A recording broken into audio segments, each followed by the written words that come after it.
It's like here you are in these choppy waters, and a lifeboat comes along in the form of a saxophone to yoke you out of the tide. Uh,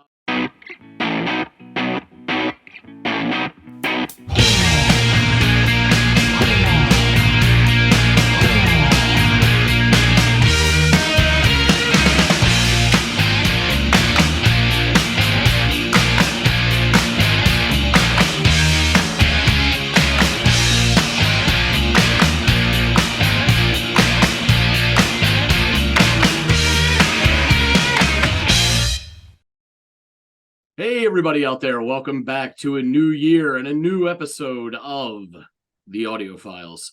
I hope everybody's out there had a good holiday break, a good new year, and we are going to get things underway in 2024 with John offering up something to the class. John, what am I going to head off and listen to, man? Okay, so you heard of the band called the Verve? Yeah, yes, I have. That's one of those, God, this is maybe the quintessential example, or we've actually run into a couple of those this past year too, where I know their big hit, right? It's unavoidable. It is an inevitability that you will hear this song, even to this day, often, even though A Bittersweet Symphony has been out for, decades now, I would say, close to. So yeah, super familiar with that song, liked that song, the interesting lore and the lawsuits and all that came with it. Why I never went back to the Verve well, I have no logical explanation for. It I like happens. that It song. happens. Apparently it does. But I'm embarrassed when it happens because that's a really good song, and I think they're a band that would probably warrant a deep dive into, or at least a scoping out, if you will.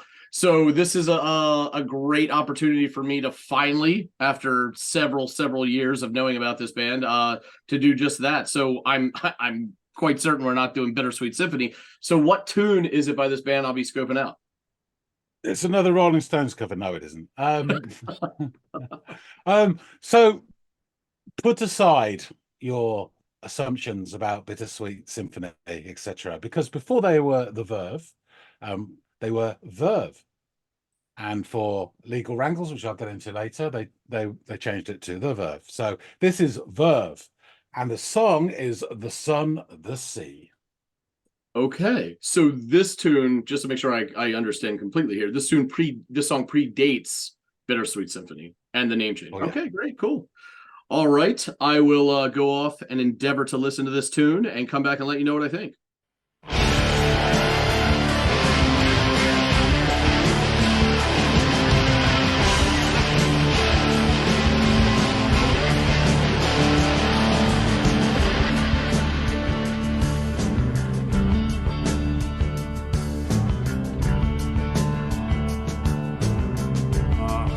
Love that bass.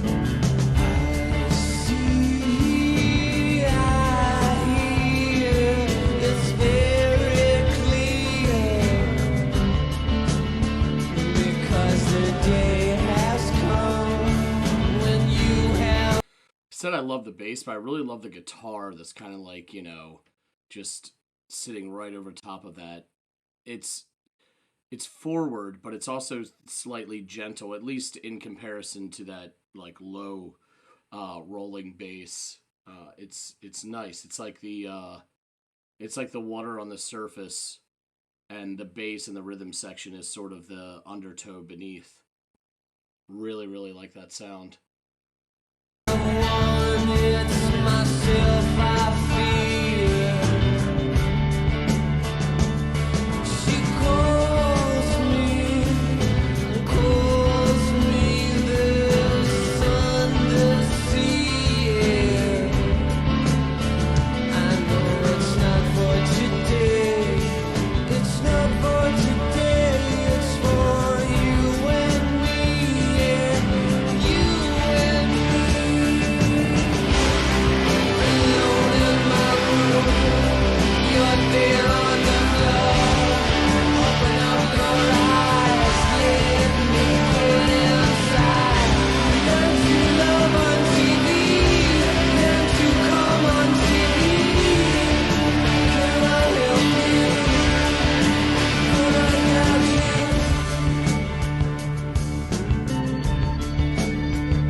whatever that slightly distant, higher pitched guitar work is.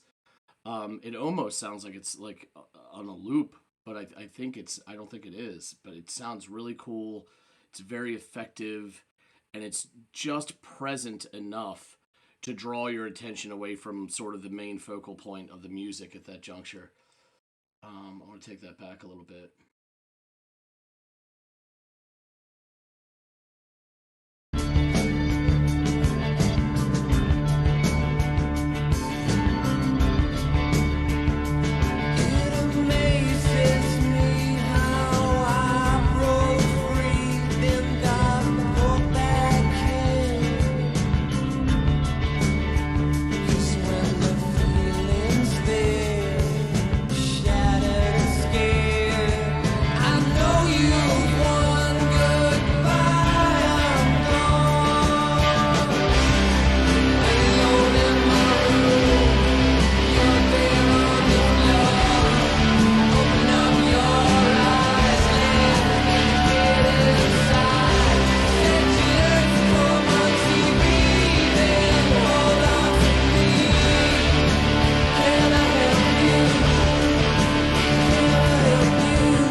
Okay, this is lovely. I love where this is going. So earlier I talked about how like the little guitar was like like earlier in the song was like the surface of the water, while there was this current undertow beneath. Um, and I think what we just heard there was sort of the waves culminating and crashing. If I'm going to continue this tortured metaphor, and I loved the sound of that.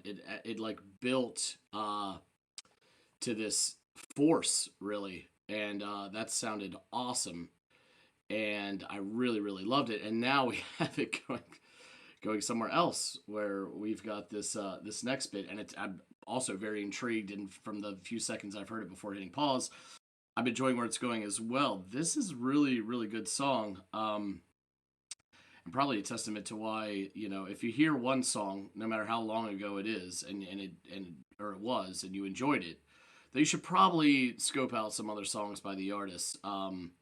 Because yeah, Bittersweet Symphony, that's kind of it for me. So I'm glad that I've had this sort of eye-opening experience, because as good as that song is, this, I don't know, it has more nuance to it, and I think that's why I'm so attracted to it. But yeah, this is great. I'm gonna take it back just a little bit.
A lot of panning in the speakers here.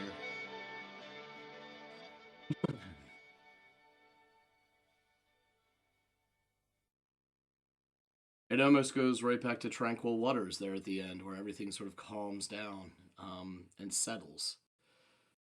Yeah, that was awesome. I really, really enjoyed that tune. Um, yeah, I'm gonna have to learn more about these guys, their oeuvre, because as I said before, I really only knew the one song, and this was a real treat to listen to. I loved that saxophone and that chugging like dun dun dun guitar, and the drums that are joined and everything else. But really, really good song. Let's get back to John. So you're back I am. from the sun, the sea. It's Yes. amazing, actually, before we get into it, how many times I was looking through YouTube to get you a suitable video for this link. And as you know, when you go to the source, you know, the record label, the band one, it usually gets blocked for legal reasons. And they're very keen on making their dollar out of it, which I understand, that's their living. It's usually the record label, actually, not the band at all. Yeah. So there's a few, and it's amazing how many of them actually got the track name wrong. So Sun, the Sea, Sun and the Sea, the Sun and the Sea. Even there was a live clip. So, oh, this is interesting. And it was interesting. I think you need to hear the studio version before you hear that live version. But even the guy presenting it on telly goes, it's the Verve. And they were still Verve then. It's the Verve with Sun and the Sea. And it's like, for fuck's sake, you can't even get it right. So, yes, Verve, the Close, Sun, comma, yet the so far. Sea. What did you think? Ah, well, the song was fabulous. I really, really like this. Bit different, eh? Yeah. Yeah. And I found myself kind of like kicking myself, going, "This is why you should have checked out this band and their oeuvre some time ago." Uh, but that band is so seriously, that happens so much, and there'll be the stuff you give them to me, and I said, well, I've heard one of their songs, and I've yeah, never gone any further, and so it happens. exactly. We all fall victim to that. But yeah, this I like this song a lot, and I liked it more than Bittersweet Symphony. I think that song, Bittersweet Symphony, is great for what it is. Yeah, And that is a really accessible, hooky um pop song. And not like bubblegum pop, but pop in its approach. Like, here is this earworm of a song we're going to give you, and it's going to bore its way into you. There's not going to be a lot of variation to it. It's going to be persistent, consistent, and when you get to the end, you're going to find yourself humming the melody in your head for days to come. And for me and a lot of people out there, because it's, like I said earlier, it's an unavoidable song, it was for years to come. And I appreciate that for what it is and understand why it put them on the map.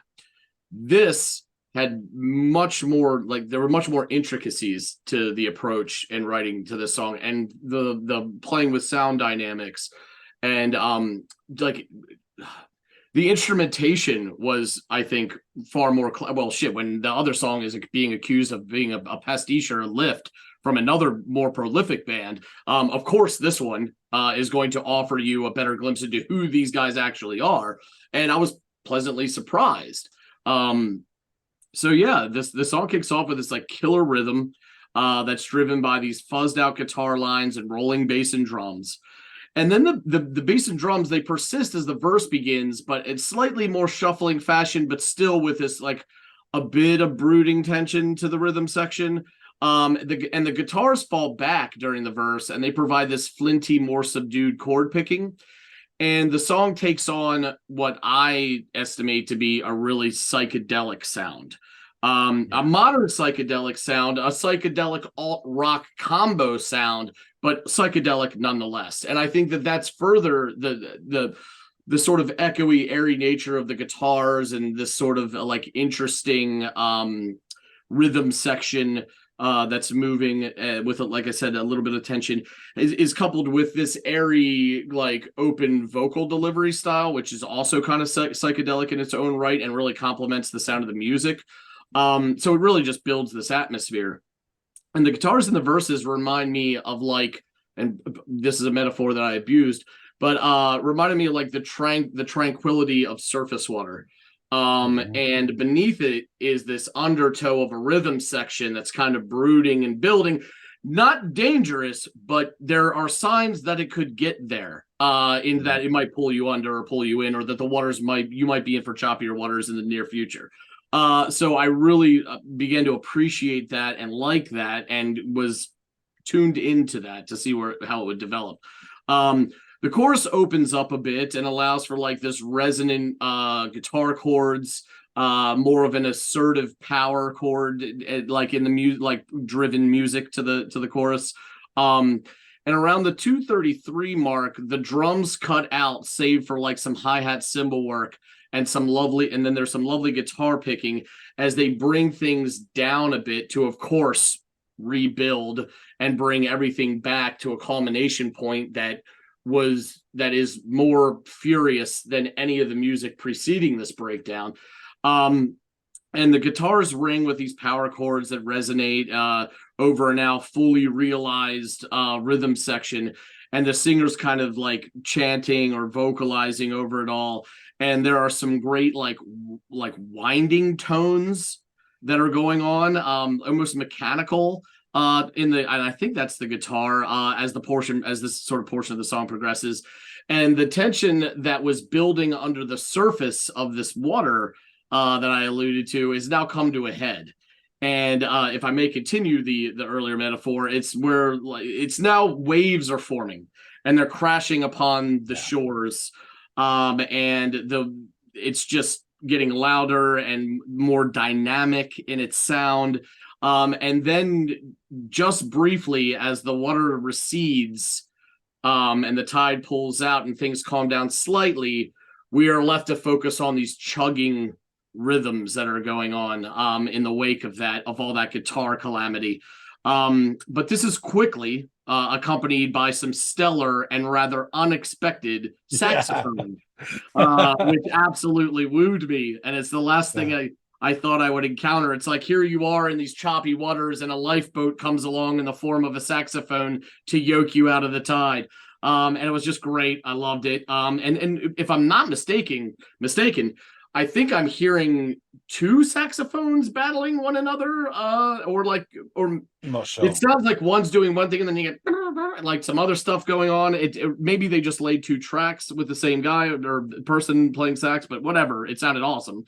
And there's also playing with this like fading and panning between both speakers at this point, sort of like you're bobbing in the water to further beat this horrible metaphor into the dirt.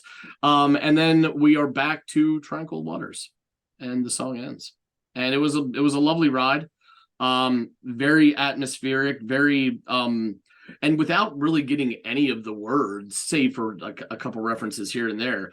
It's very evocative just in the feel of the music and what it takes you through. I mean, here I came up with this whole like out at sea metaphor, or caught in a rip current thing, and that only can come by or dawn on one who listens to it without this. It can't occur without all this interesting dynamic sound work that they're playing with, and building, and sort of the arrangement of it all and composition of it all.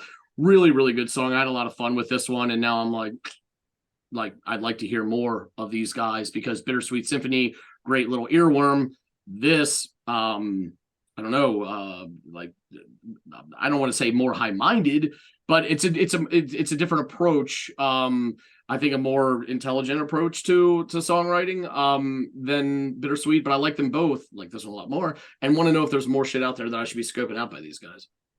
Yeah, I'll get into the band everything in a second, just on this track, and without wishing, because I know just how popular the album Urban Hymns is, and Bittersweet Symphony and The Drugs Don't Work. That's not my favorite Verve stuff. This is the first album, and I just think there's so much, for me, for my personal taste, it's so much more interesting. And they really went for it. They didn't always get it 100% right. I really think they did with this track. And when I was selecting it, I thought, oh yeah, and the saxophone, that will get him. So because it is. It's just like an emergency flare suddenly just coming up, Yeah, yeah, And you're right with all the imagery, and there's a point where he's really going at it. And there was a really famous advert. I'd imagine it was shown in the States as well from Guinness, the stout beer manufacturers, where there was this lovely pulsating and these surfers going out to ride, and they're riding sort of a wave, and the wave turns into white horses rushing. And at that point, really get that image from the yeah, song as well. It's really yeah. cool. No kidding. Anyway, so Verve formed in Wigan in 1990. They're described as alt rock, neo psychedelia, sorry, and Brit pop. So, personnel: Richard Ashcroft, lead and backing vocals, rhythm guitar, keyboards, percussion, and kazoo. Not on this track. The wonderful Nick McCabe, lead guitar and sometimes keyboards and sometimes accordion. Imagine. Simon Jones, bass and occasional backing vocals, and Peter Salisbury, drums and percussion. So they released 4 albums. The last 2, Urban Hymns and Fourth, both reached #1 in the UK and both reached number 23 in the USA, which is a lovely bit of symmetry. Urban Hymns is 11-time platinum selling album, so it's huge.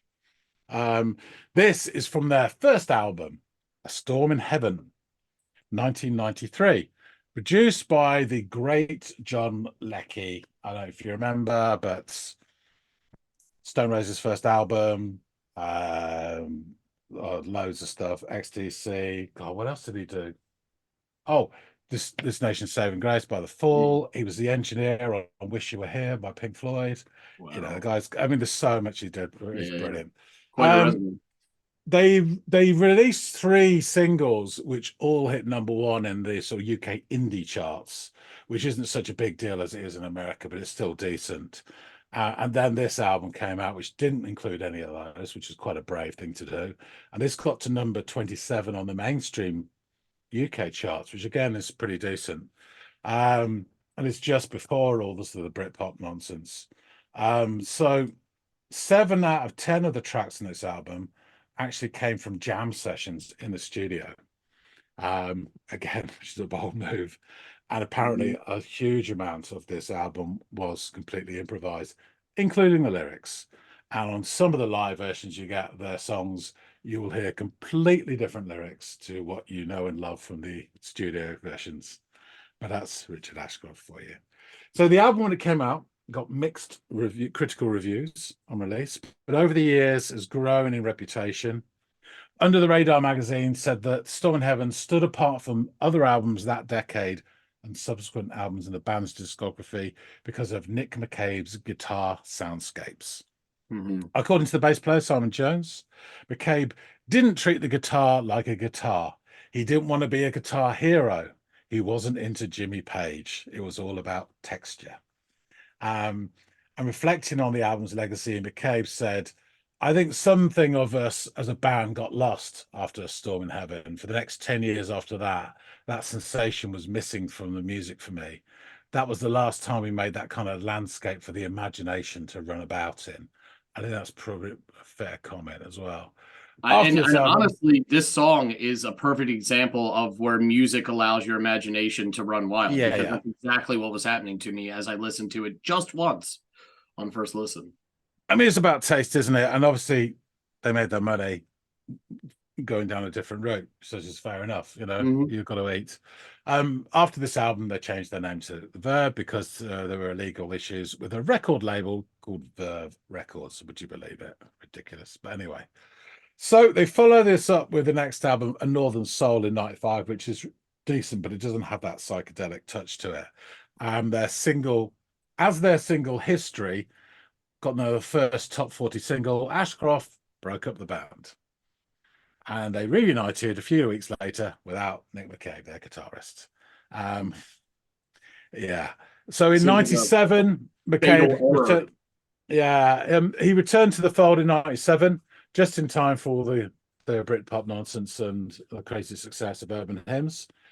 After a post-gig punch-up in 1998, which left McCabe with a broken hand and Ashcroft with a sore jaw, he left again.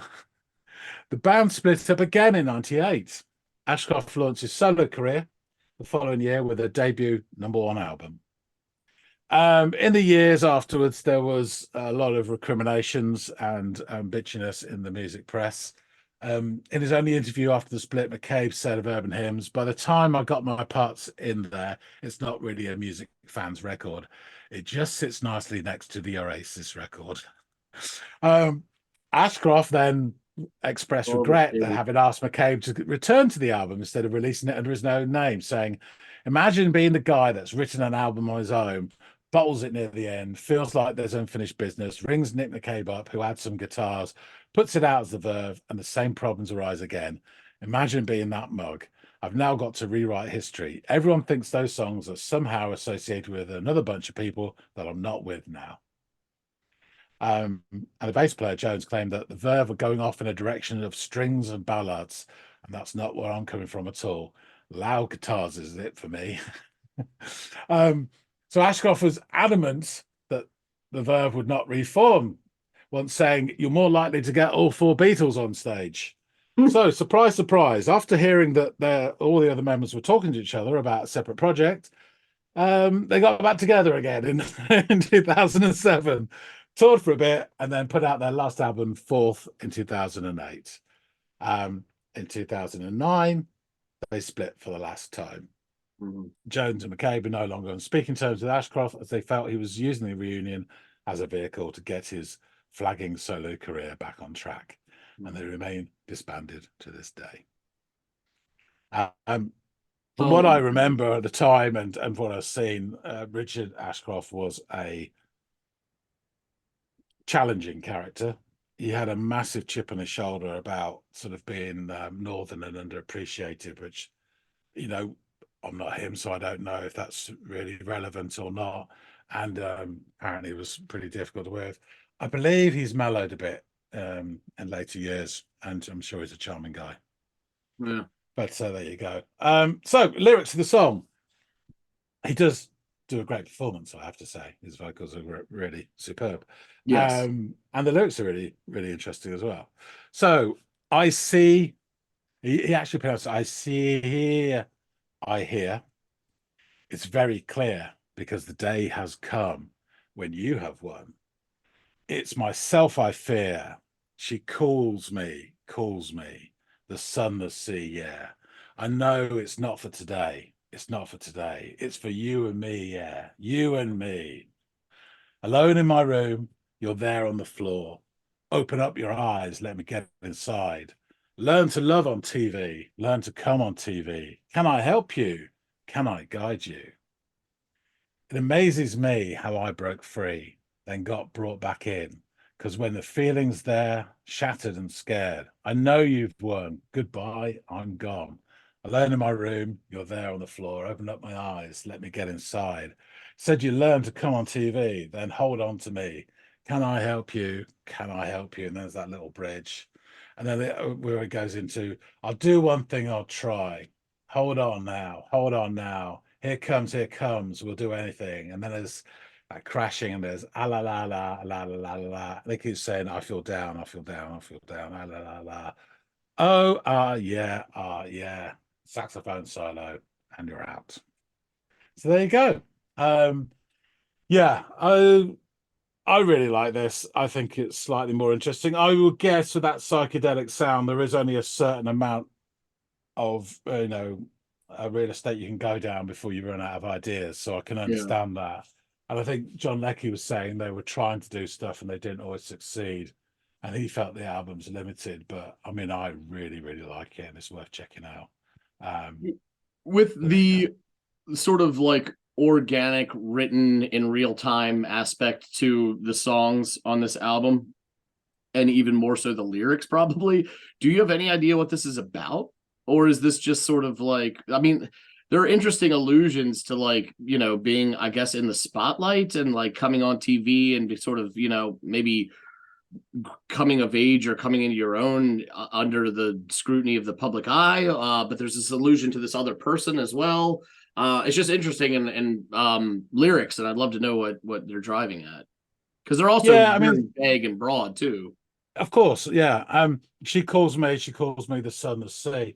That always reminds me, although this predates it, of Game of Thrones. You know, My moon and my stars and all that yeah, shit. Yeah, yeah, yeah, yeah, yeah, yeah, yeah, yeah. yeah. But it's a similar sort of feeling. So I would imagine this is about relationship as he sees the band progressing as well, and Yeah, that somebody okay. over. Those two separate things are sort of Venn diagramming, right? The going Yeah, through the relationship issues as you find yourself propelled into the spotlight and probably pulled away from that individual. And yeah, that checks out. I've heard many a song with that kind of theme, and it makes sense, especially it being early in their career, their first big yeah, album, and here they are, and this other thing is happening in his life as well. That's interesting stuff. I like it. Yeah, no, awesome song. And a really great lens for me to look at this band through, given yeah. the only one that I had before it, which is the one that I think the masses or most people have. So yeah, cool Yeah, insight. I mean, Really I good would sound. say my liking of the Verve, not liking, but I mean, I rate the albums in reverse order. I think Mm, the first one's their best, Golden Rule. I think the second one is really decent. There's some lovely stuff on there as well, actually, and then less and less. But yeah, it's just my take. That's all. There's a lot of people out there who absolutely adore the last two albums, and yeah. rightly so. But Well, it checks not for out with me. you anyway, because you tend to gravitate towards a band's earlier stuff because you get sort of their rawest, truest form of who they are, and then things kind of, Yeah. of Well, yeah, and it's the exception to the rule that only course. real genius bands develop in a way, I think, that gets much, something like Radiohead gets so much more interesting and exciting because Yeah, you've got all sorts of different pressures once you've got a decent sort of album out there. You've got other things than just your drive and the love of music and trying to get stuff out there. And it can affect bands, yeah, like no, we've seen absolutely. many, many, many times. Anyway, I shall wrap things up. Thanks for listening, Sandy. Thanks, folks out there, for making it this far. Make it your New Year's resolution. Um, we really appreciate you. And tell us what you think of this song and your take on Verve slash the Verve and what you like the most. I'm sure there'll be lots of differing opinions out there. And just my two penneth worth, I think that Lucky Man is my favorite song off Urban Hymns. But anyway, I'm sure that won't be anyone else's favorite, but there you go. Well, maybe you Yeah, can offer it up to me at another time because I'd like to check out more of these guys. yeah, yeah. History is another really, really good song. But anyway, and lots of others. So yeah, drop some comments. Love to hear from you. Hit the like button if you like this. If you haven't subscribed already, please do. And help us build this channel. We're trending along like the last remaining soldiers in a battle-worn battalion. But we're slowly getting that tank up that desert hill, if you know this film I'm on about. Anyway, what was a tank? Was it? It was like a Land Rover. Anyway, but yeah, please subscribe, I think is what I'm saying. And we will see all of you on the next episode of the Audiophiles. Happy New Year, guys. Yeah, and that.